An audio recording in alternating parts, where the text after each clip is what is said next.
સૌને જય ભીમ, નમો બુદ્ધાય, જય ભારત, જય સંવિધાન। ચોટીલાથી 12 કિલોમીટરના અંતરે જે ભીમોરાની બૌદ્ધ ગુફાઓ આવેલી છે ત્યાં બાળ સામણેર સંઘ અહીં પધાર્યો છે। સુરેન્દ્રનગર ખાતે અમરબોધિ બૌદ્ધ વિહારમાં અંતે પ્રતિક શ્રેષ્ઠીજીએ આ દ્વિતીય બાળ સામણેર શિબિરનું આયોજન કર્યું હતું। તો બાળ સામણેર સંઘને અહીં ભીમોરાની બૌદ્ધ ગુફાઓ જોવા માટે લઈને આવ્યા હતા। તો મિત્રો, આ બહુ મોટી વાત કહેવાય કે ભંતે પ્રતિક શ્રેષ્ઠીજીએ આ 2500 વર્ષ પહેલા જન્મેલા તથાગત બુદ્ધને માર્ગને અહીં જીવિત કરવાનું કામ કર્યું છે।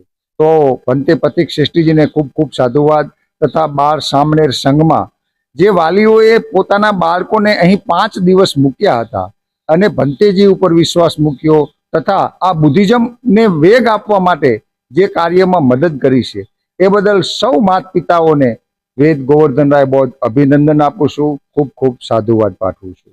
તો મિત્રો, અહીં ભીમોરા બૌદ્ધ ગુફા ખાતે જે અહીં ચિત્રો દોરવામાં આવ્યા છે એ ચિત્રો તમે જુઓ કે જેવી રીતે મારનું શાસન હોય છે, માણસના મનની અંદર જે રાજ કરે છે, અને માર એક એવી વસ્તુ છે કે લોકોને સમજાતી નથી અને એ માણસને એવું કર્મ કરવા માટે મજબૂર કરે છે કે એ લોકોનું અહિત થતું હોય છે, હિંસા થતી હોય છે, ખોટું બોલાવે છે, ચોરી થતી હોય છે। એટલે અહીં એ ચિત્ર દર્શાવે છે કે આવું કંઈક હોય છે। અને આ બાજુ તથાગત બુદ્ધ જ્યારે ભિક્ષા માટે નીકળે છે ત્યારે રાહુલ અને રાહુલના માતા કે બંને માતા અને પુત્ર તથાગત બુદ્ધને ભિક્ષા આપતા હોય એવું ચિત્ર દર્શાવવા માંગે છે।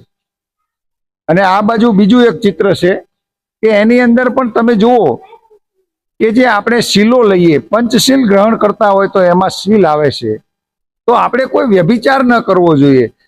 એક એવું ચિત્ર છે જ્યારે સિદ્ધાર્થ જવાન હોય છે અને એમની ઉંમર જ્યારે 20-22 વર્ષની હોય છે ત્યારે એમને એક મહેલ બનાવી દેવામાં આવે છે। મહેલની અંદર અપ્સરાઓને મોકલવામાં આવે છે, સુગંધી પુષ્પો, અને એના વડે સિદ્ધાર્થનું જીવન એક અલગ દિશામાં લઈ જવાનો તેમના પિતા શુદ્ધોધન પ્રયત્ન કરે છે।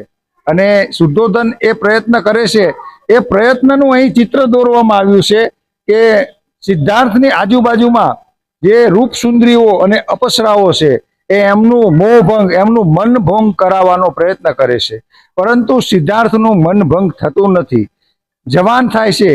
અને એ પછી જ્યારે કરુણા, મૈત્રી અને શાંતિ એમના હૃદયની અંદર જન્મે છે, એટલે જ્યારે ધ્યાન સાધનાના માધ્યમથી સમ્યક સંબોધિ પ્રાપ્ત કરે છે, એટલે મહાબોધિ મહાવિહાર જે મુક્તિ આંદોલન ચાલી રહ્યું છે, જે સ્થળ ઉપર મહાન રાજા સમ્રાટ અશોકે બૌદ્ધ વિહાર બનાવ્યું છે, તો એ બૌદ્ધ વિહાર ખાતે સિદ્ધાર્થને સમ્યક સંબોધિ પ્રાપ્ત થઈ હતી।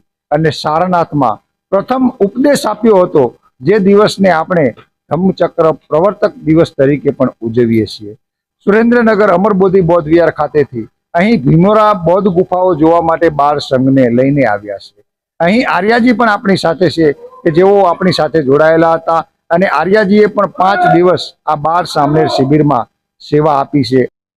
हुए इस जमाने में कई बादशाह, हुए इस जमाने में कई बादशाह, मगर बादशाहों के बादशाह मेरे भीम थे।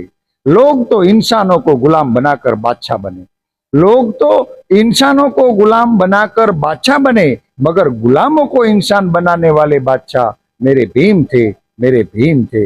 सौने जय भीम, नमो बुद्धाय, जय भारत, जय संविधान।